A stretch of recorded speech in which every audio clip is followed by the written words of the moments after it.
Pilu seorang ayah menangis sesenggukan ciumi seragam anaknya rusak gara-gara tersapu banjir di Garut.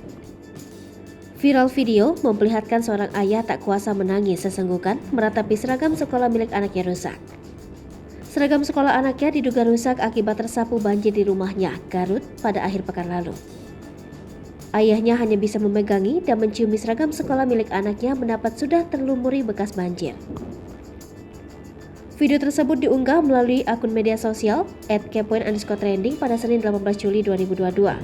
Dalam video tersebut, sang ayah sedang berdiri di depan halaman rumah yang masih digenangi lumpur bekas rendaman air banjir. Pria berbaju abu-abu ini terus menangis hingga sesenggukan sembari menyeka air matanya dan memegang seragam sang anak. Terdengar suara dari seseorang yang merekam hanya bisa menguatkan pria tersebut. Rupanya, pria tersebut menangis lantaran seragam tersebut masih baru untuk dipakai anaknya saat masuk sekolah ajaran baru. Namun malang tak dapat diraih, seragam yang dicuci itu telah terguyur rendaman banjir hingga kotor. Kondisi halaman depan rumah pria tersebut pun terlihat dalam kondisi rusak akibat banjir. Melihat peristiwa pilu yang dialami seorang ayah ini membuat warganya terenyuh dan ingin membantu. Tak sedikit dari mereka yang ingin membantu membelikan seragam baru untuk anak dari pria itu dan mendoakan yang terbaik untuk warga Garut yang terdampak banjir.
Hai pemirsa Sri Popo TV, jangan lupa komen, like, dan subscribe, serta tonton terus berita-berita terupdate lainnya